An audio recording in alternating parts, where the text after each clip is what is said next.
صفدر شاہ شیرازی اور معظم شاہ شیرازی صبح سویرے الیکشن کمپین کے لیے نکلے تھے۔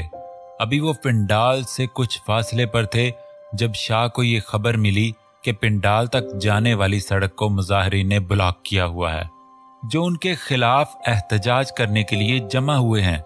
شاہ کی کشادہ پیشانی پر اس خبر سے تفکر کی لکیریں نمایاں ہوئیں۔ اس نے صفدر شاہ کو اس خبر سے آگاہ کیا، جو دوسری گاڑی میں سوار تھے، اور ساتھ ہی سب کچھ ہینڈل کرنے کی تسلی بھی تھی۔ تھوڑی دیر میں ان کا قافلہ پنڈال تک جانے والی سڑک کے نزدیک پہنچ چکا تھا۔ مظاہرین دھرنا لگائے بیٹھے تھے۔ اس نے ڈرائیور کو گاڑی سائیڈ میں لگانے کا حکم دیا اور خود نیچے اتر آیا۔ شاہ مضبوط قدم اٹھاتا ہوا مظاہرین تک پہنچا۔ اسے دیکھتے ہی لوگوں نے نعرے بازی شروع کر دی۔ شاہ نے تحمل سے کام لیتے ہوئے ان لوگوں کو سمجھانے کی کوشش کی جو بلا جواز دھرنا لگائے بیٹھے تھے اور اس کی کوئی بات سننے کے لیے بھی راضی نہ تھے۔ انہوں نے ایک ہنگامہ برپا کیا ہوا تھا۔ شاہ نے اپنے اندر اٹھنے والی غصے کی لہر کو بڑی مشکل سے کنٹرول کیا۔ بالآخر اسے ان لوگوں کو منتشر کرنے کے لیے پولیس کی مدد لینا پڑی۔ وہ ایس پی آفس کال کرنے کے لیے واپس اپنی گاڑی کی جانب آ گیا۔ تبھی مظاہرین پر اچانک فائرنگ ہونے لگی۔ فائر نہ جانے کس طرف سے کیے گئے تھے، بہرحال چاروں طرف بھگدڑ مچ گئی۔ مظاہرین منتشر ہو چکے تھے۔ اس نے ڈرائیور کو پنڈال لے جانے کا حکم دیا اور کچھ دیر بعد وہ لوگ پنڈال پہنچ گئے۔ پارٹی ورکرز نے بھرپور طریقے سے انہیں ویلکم کیا۔ صفدر شاہ ڈائز پر کھڑے تقریر کر رہے تھے جب شاہ کو ایس پی کی کال موصول ہوئی۔ ایس پی شاہ کو آگاہ کر رہا تھا کہ مسئلہ کافی پیچیدہ ہو گیا ہے۔ مظاہرین کا بیان ہے کہ ان پر حملہ معظم شاہ نے کروایا ہے۔ شاہ نے اس کی بات تحمل سے سنی، مگر اس کا دماغ بہت تیزی سے کام کر رہا تھا۔ اس نے اسے ایس پی کو یہاں سے فارغ ہونے کے بعد ایس پی آفس پہنچ کر معاملے سے نمٹنے کی تسلی دی اور کال ڈسکنیکٹ کر دی۔ اس طرح کے مسئلوں سے نمٹنے کے ہر داؤ پیچ میں معظم شاہ ماہر تھا اور وہ اچھی طرح جانتا تھا یہ حرکت کس کی ہے۔ اس نے پرسوچ نگاہیں سامنے تقریر کرتے صفدر شاہ پر مرکوز کر دی۔ میر سبتین 3 دن سے ذہنی کشمکش میں مبتلا تھا۔ عروش اس کی کزن ہے۔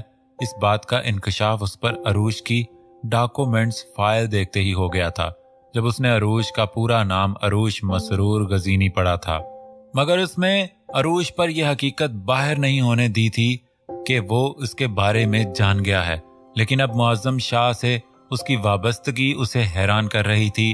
سندس پھپھو کی ڈیتھ کے بعد جس طرح مسرور غزینی اپنی فیملی کو لے کر لاپتہ ہو گئے تھے، اس نے بچپن سے لے کر آج تک یہی سنا تھا کہ دوبارہ انہوں نے گاؤں کے کسی بھی رشتہ دار سے رابطہ نہیں کیا۔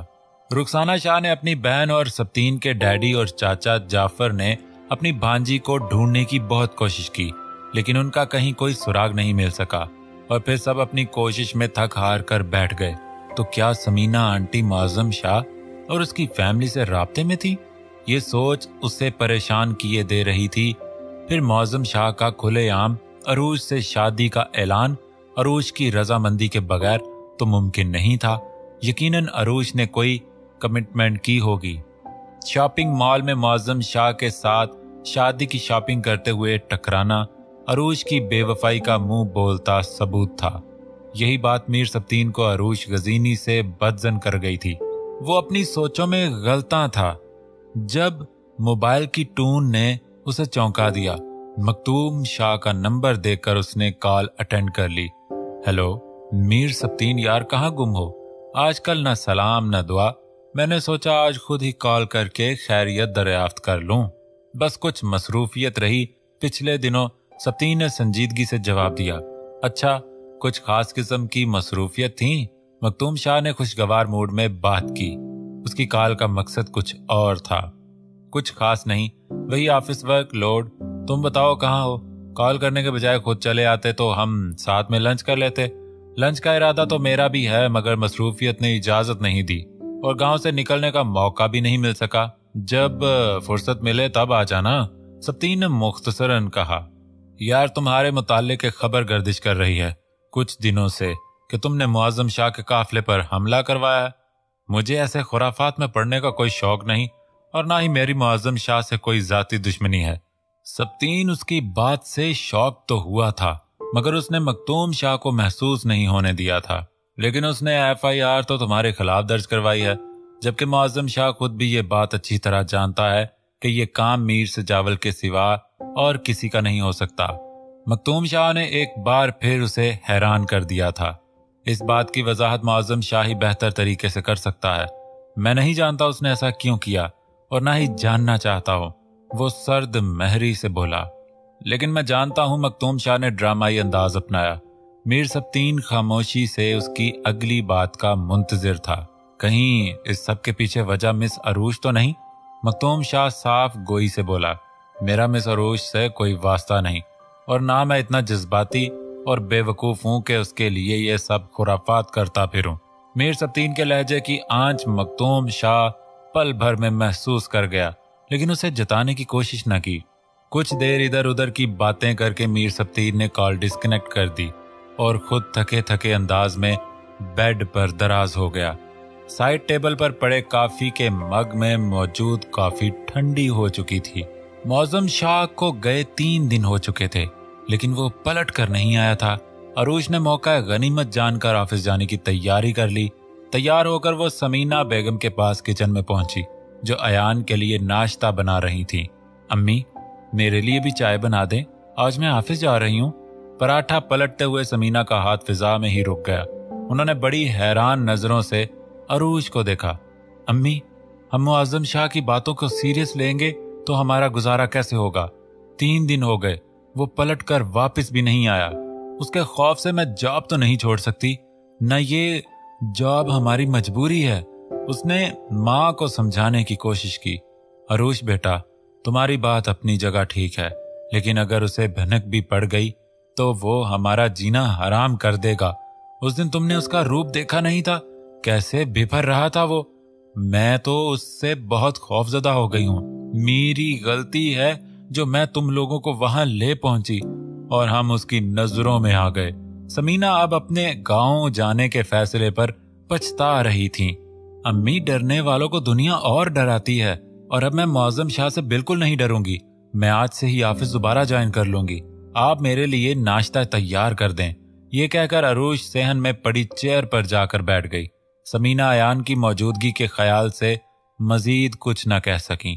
عروج نے میر سبتین کے آفس کے باہر پہنچ کر چند لمحے کھڑے رہ کر کچھ سوچا، پھر دھیرے سے ناک کیا اور میں آئی کم ان سر کہتے ہوئے اندر چلی آئی۔ اسے دیکھ کر اتنے دن سے تڑپتے سبتین کے دل کو قرار مل گیا اور جذبات نے سر ابھارا، لیکن فوراً ہی اس دن کا منظر اس کی نظروں کے سامنے گھوم گیا تو اس نے اپنے چہرے پر زمانے بھر کی لا تعلقی اور بیگانگی طاری کر لی۔ اپنے مومی ہاتھوں کی انگلیاں ایک دوسرے میں پھنسائے وہ انہیں مسلسل مروڑ رہی تھی۔ رائل بلو کلر کے ڈریس میں اس کی دمکتی رنگت آنکھوں کو خیراں کر رہی تھی، لیکن سبتین کو اس وقت کچھ بھی اچھا نہیں لگ رہا تھا۔ وہ کھڑی تھی۔ میر سبتین نے اسے بیٹھنے کے لیے بھی نہیں کہا تھا۔ سر، اس دن کے لیے میں بہت شرمندہ ہوں۔ معظم شاہ نے اس دن جو کچھ بھی کہا اس میں میری رضامندی شامل نہیں تھی۔ عروج نے بنا کسی تمہید کے بات شروع کی۔ میر سبتین اس بات کو کاٹتے ہوئے فوراً سے پیشتر ہوا۔ مس عروج، میں پوچھنا چاہوں گا کہ آپ کے منگیتر نے آپ کو آفس جوائن کرنے کی اجازت دی ہے یا آپ اسے بھی دھوکہ دینے چلی آئی ہیں؟ اس نے عروج کے کردار پر کاری ضرب کی۔ وہ چیئر سے اٹھ کر اس کے مقابل آ گیا تھا۔ عروج، میں نے تم پر اپنے قیمتی جذبے نچھاور کر کے اپنی زندگی کی سب سے بڑی غلطی کی ہے۔ اگر مجھے معلوم ہوتا کہ اس معصوم چہرے کے پیچھے اتنا مکروہ اور دھوکے باز چہرہ چھپا ہے تو میں کبھی تمہیں اپنی زندگی میں شامل کرنے کے بارے میں سوچتا بھی نہیں۔ میر سبتین نے دونوں بازوں سے پکڑ کر اسے جھنجھوڑ ڈالا۔ سبتین، میں نے ایسا کچھ نہیں کیا جس کے لیے آپ مجھ پر اتنا بڑا بہتان لگا رہے ہیں۔ یکایک اس کی آنکھیں آنسوؤں سے لبریز ہو گئی۔ مجھ پر اب تمہارے کسی جھوٹ اور مکاری کا کوئی اثر نہیں ہوگا۔ میں سب کچھ اپنی آنکھوں سے دیکھ چکا ہوں۔ معظم شاہ کی تمہارے گھر میں موجودگی، تم سے شادی کا دعویٰ، تمہارا اس کے ساتھ شادی کی شاپنگ کرنا، یہ سب کچھ اس بات کا ثبوت ہے کہ تم ایک دھوکے باز ہو۔ ایک ہی وقت میں تم یا تو معظم شاہ کو بے وقوف بنا رہی تھی یا پھر مجھے۔ میر سبتین کا چہرہ غصے سے سرخ ہو رہا تھا۔